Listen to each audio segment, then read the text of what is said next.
Greetings, ladies and gentlemen, and welcome to this latest edition of Tales from Outer Space, where I take stories from across the internet and read them for your entertainment. This particular story is called The Doom of Man, written by Dark Prince 010.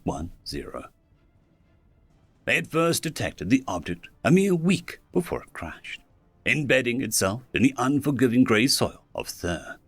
The ship had been heavily damaged, and while its rate of speed was incredible, the fact it held together, despite nearly being shorn through of multiple fronts, was exciting for the astronomers and engineers looking over the telescope images, and worrying to the military.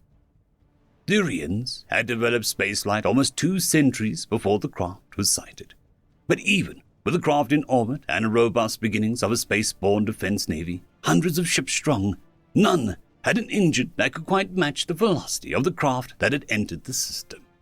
To achieve such speeds would have required slingshotting around a larger body, and while their system had suitable planets, the quickness of the approach had meant that they were helpless to do anything but watch, hoping that the crash might spare the agony of anyone who yet lived within. Nearly every sensor that could be scrounged together had focused on the craft, but the damage had meant that all had to listen to the scrambled noise, static, and the occasional sounds of a voice within. Thurian ears had evolved early for their species and were incredibly acute. 1,000,000 years earlier in their evolution, their precursors relied on warning calls echoing across mesas and through scrublands to warn of predators, wildfires, and cutting dust storms. Even a millennia ago, long before they had begun to master electricity and industry, news was transmitted through caller towers spaced miles apart, and information passed like a baton until it reached the destination city, even across continents and peninsulas. Now, the caller towers were decorative antiques and historical footnotes, but the hearing remained, with the crooning and murmur of all other forms of speech and nuance they had accumulated over their emergence as a leading species of their planet. It was thus incredibly unsettling that the most coherent noises coming from the craft had been wails, not of pain or agony, but sheer and unfiltered fear. The crash was noted by seismometers as well as the initial scouting aircraft, but the craft had parachutes and chemical thrusters it used as a last moment to try and reduce the impact. The craft broke at many of the damaged areas, but the primary compartment seemed intact, and the military had approached it with the humming weapons and rumbling tanks at the ready. An overhead orbital weapon platform, one of the first of its kind, was tasked to watch the site, ready to offer megatons of kinetic weaponry if the occupants offered threat. Hours passed. The fires sputtered and eventually ran dry of fuel, and under the watchful eyes of the troops and supporting artillery, scientists finally got a chance to approach and see the craft firsthand. The ship was made of alloys familiar to them, ones they had found to be of exceptionally strong and durable, capable of repelling energy and kinetic weapons to an impressive degree. Cuts in the wing from an unknown assailant had cut these as neatly as if by manufacturing laser. Such a cut would have taken hours to perform with such a laser, and yet this must have scarred the craft in the mere seconds of engagement window would have presented. Cuts such as these riddled the ship, and further investigation showed that despite shearing free during the crash, they too shared the clean-cut edge and extensive deep carbon scoring all around the damaged areas. It was during this close investigation that the message was heard from the first time. "They are coming. They are doom." It was garbled, crude, and harsh to the ears of the Thurians in both pronunciation as well as tone. Then it was repeated, this time notably clearer. The grating harshness, now more discernible, has an edge of panic. "They are coming! They are doom!" It was being shouted, screamed by a voice within the crew compartment. A hand appeared at the window, metal articulated joints clasping and grasping nothing, before it began to hammer against the reinforced polycarbonate. Then it disappeared. An hiss of pressure and a cloud of condensation surrounded the door as the hand found the latch inside. A retreat was ordered, Shouting commands were passed down, and 1,000 plasma and laser weapons were armed and trained on whatever was about to emerge. The cloud cleared, revealing a form, slim at the waist and impossibly broad at the shoulders, with only 4 limbs instead of 8. The head was an ugly, rounded, and massive teardrop instead of the Thurian's smooth and elongated tooth-lined snout. The eyes were unsettling as well, equally disproportionate to the size of the head, each the size of a Thurian hand and possessing a flat black expanse instead of the normal triangular pupil. As it stumbled forward, the light of the sun glittered on metal skin, and the joints could be seen as socketed and articulated mechanisms.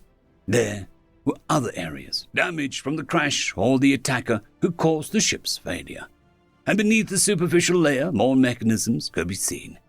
The voice, repeating its warning, was now discernible enough that it could be discerned as electronic in nature too, emanating from the sole robotic survivor. "They are coming. They are doomed." While his name was noted and taught in schools as the one who made first contact, Nest Patron Dunja stepped forward and addressed the alien robot. What is coming?" The damaged machine took a stumbling step forward, causing a matching step back in fear from all present. But more than one set of eyes glanced to the stars, from where the doomed ship had emerged from. The survivor made a garbled screech, repeating as if it refined its words into discernible and the clear Thurian dialect as learning algorithms took effect. "Humanity! Humanity! Humanity!" Across the continent, watching the live video feed, advisors to the regional leaders shrugged. The name of this entity was unknown to them. Indeed, this robotic messenger was the first sign that other life existed outside of Thur itself. Patron Dunja spoke again, in words that a Thurian child today could recite for you by heart. "What can we do against this humanity?" The messenger was silent, and then spoke. A single word was not repeated, but instead a warbled in and out of being a word and being screamed, "Run!" Although those present could not hear nor see it, the cities across there were shouts and cries of fear where the broadcasts were being aired. Run, but in-system travel was as far as the Thurians had come, and the scourge sounded capable of ravaging an entire system, let alone a planet. FTL technology had been developed, true, but only a decade or so previously, and the skip drive had not been tested for jaunts for more than a dozen light years. Many began to suspect that faltering budgets and unimpressed reactions to the technology would change in months to come, but those thoughts were put aside as the Nest Patron calmed his thrills of the sudden anxiety and spoke again. "Hi, where did they come from? What are you?" The voice of the robot ground out again, this time sounding like panting breaths as the energy sources powering it began to fade. "From above, the brightest star in the sky." Eyes faced upwards, it was a familiar star known as the Asari Ulpa, or the Red Lantern, fixed and almost unmoving in the sky. It had proved a navigational point for sailors and travelers for generations, before it was anything but a flickering and distant reddish spark in the sky. There was an echo across the world, a gasp. Isara had disappeared. Astronomers who had trained telescopes on it before it vanished reported that the space was dark. No star was visible, and instead the darkness of space had replaced the Red Lantern. There were cries of despair from the soldiers and researchers present, and the dread had become almost a tangible thing. Nest Patron Dunja spoke for the last time to the machine, the last questions that are today historically immortalized. "How long do we have?" "One rotation around your star. Then all goes dark." The animation of the robot, the movement and servos that attempted to struggle and stand despite the heavy damage, slowed, came to a stop. The Nest Patron recalled hearing only one more thing before the voice of the messenger faded. "The doom of man comes." Then it was still, Some stumbled back, and the crash site was quarantined in the following days and weeks.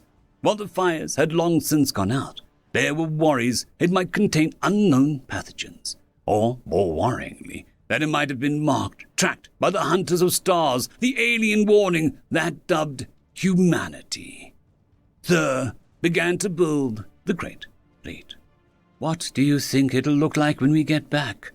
His life-mate tried and failed to hide a scoff, gently squeezing his mid-shoulders with her arms in reassurance. "That's assuming there will be anything to come back to, dearest." Dunja was gazing out the window. It was more of just an oversized porthole, really. But through it he could see the glittering orb of Thur, surrounded by what looked like a cloud of glitter. It had taken almost an entire rotation, and the whole of Thur's industry had turned in averting their extinction. Factories had been retrofitted, converted, and the skip drives began to be mass-produced to fuel the fleet's desperate jump away from their doomed planet. The military had advanced in research schedules, now funded with blank checks by nations desperate for an advantage, any advantage against whatever might attempt to follow. Already the ships of the Great Fleet had been gifted with rudimentary shielding, not quite as strong as the alloyed hull the unknown energy weapons had cut like raw meat, but it might provide them with a momentary relief from whatever weapons humanity could turn to them. Likewise, the first of the railguns had been installed, a single pair for each ship.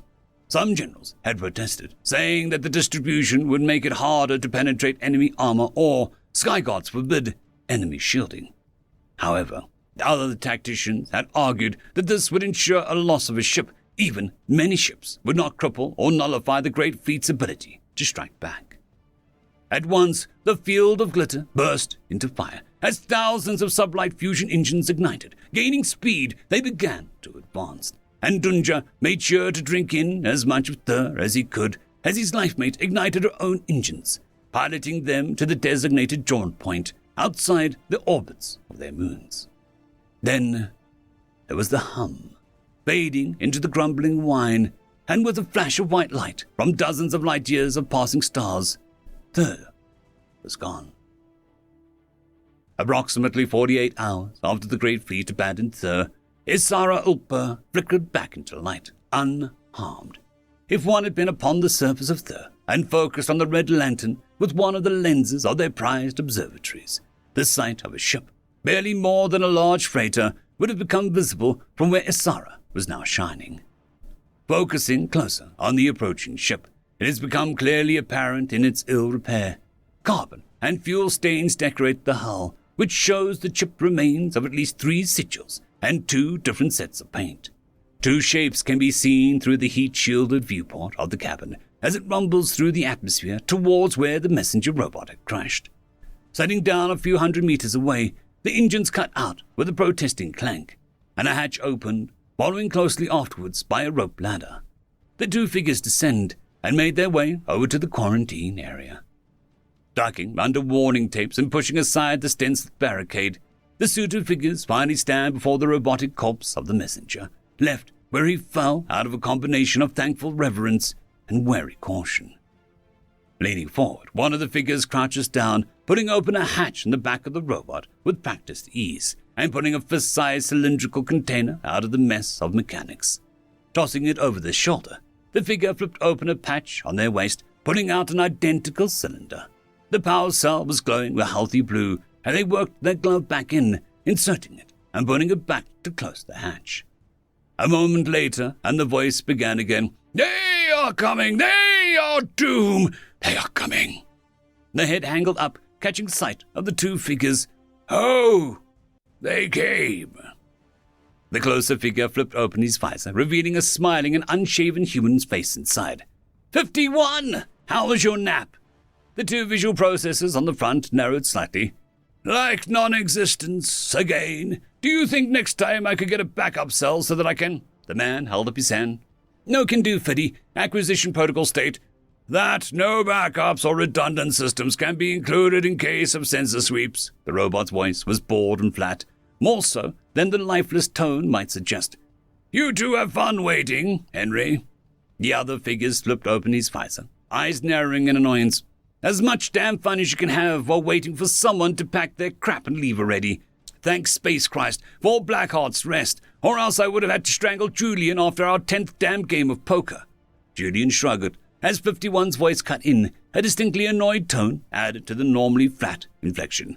Blackheart's rest, assholes. Acquisition protocols state that you're not supposed to leave the ship either. There was a pause as he turned to Julian, who just grinned with guilt. What if someone had sent a ship over, found an empty freighter a light year out, who was blocking their view of their favorite nightlight, and blew it to shit?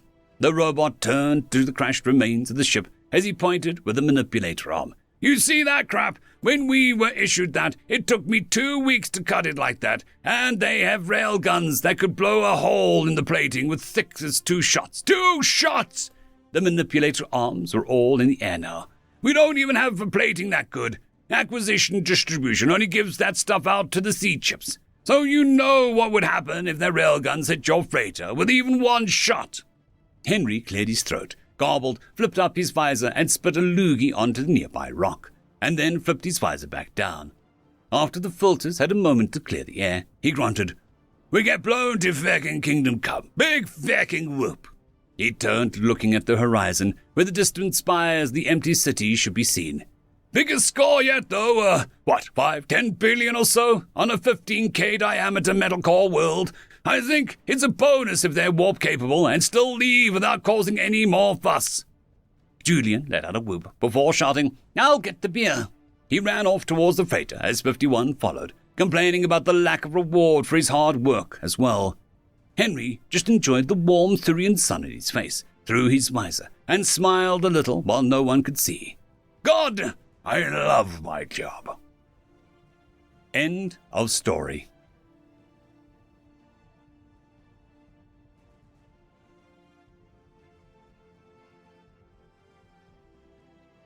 There is a new legend on the horizon. Blueberry Cat has taken the T6 Patreon spot. Thank you very much, and I'm sure that I speak for everyone when I say that. I would just like to thank our T5 members, Lord Azrael, Ambrose Cattell, Quantum Wednesday, Drexoon WRE, Blueberry Cat, Cam Maxwell, Casper Arnholtz, Bushmaster 177, and Leslie 517. Thank you very much.